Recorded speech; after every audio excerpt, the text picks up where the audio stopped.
সব একসাথে কুড়িয়ে নিয়েছি, পাহাড় হয়ে গেছে। কি সুন্দর লাগছে না দেখতে। গাজর আছে, পেঁপে আছে, মিষ্টি কুমড়া আছে, আর আছে কাঁচা কলা।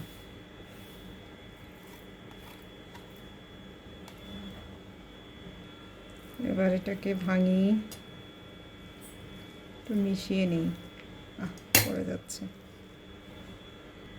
এটা হচ্ছে কাঁচা কলা, শসা আছে, মিষ্টি কুমড়া আছে।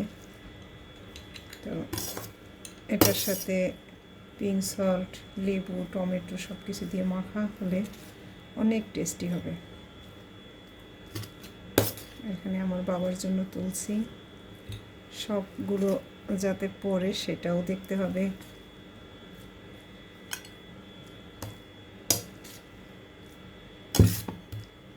আর এই বাটিটার মধ্যে করে আমার আর তিতিরের জন্য নিয়ে যাব, স্কুলে গিয়ে মাখায় খাবো। এবং এটা অনেকেই খেয়েছেন, দেখলাম। তো যারা খেয়েছেন তারাই শুধু এর মজাটা বুঝবেন, অনেকে বুঝতেও পারবেন। অনেকে ভাবে কাঁচা খাওয়া যায়, অনেক টেস্টি।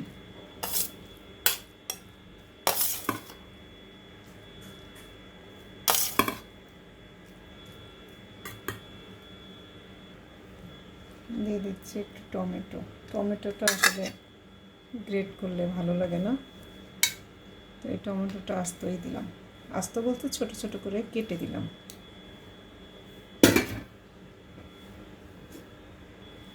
এর মধ্যে দিয়ে দিব কাতিরা গাম,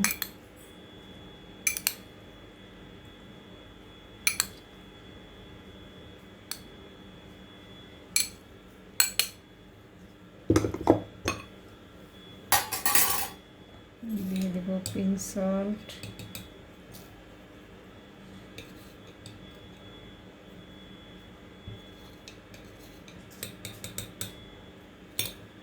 দেব হচ্ছে যে অলিভ অয়েল।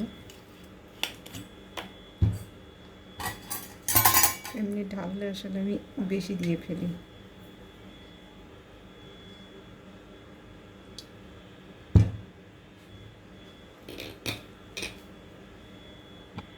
দেব হচ্ছে কোকোনাট অ্যামাইনোস।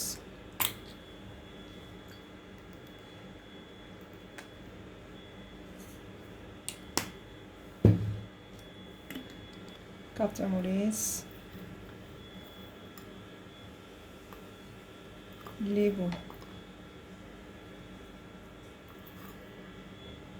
এখন রস করে নিলে ভালো লাগবে না, খাওয়ার আগে রস করে নিতে হবে। তৈরি হয়ে গেল একটা মজাদার টিফিন।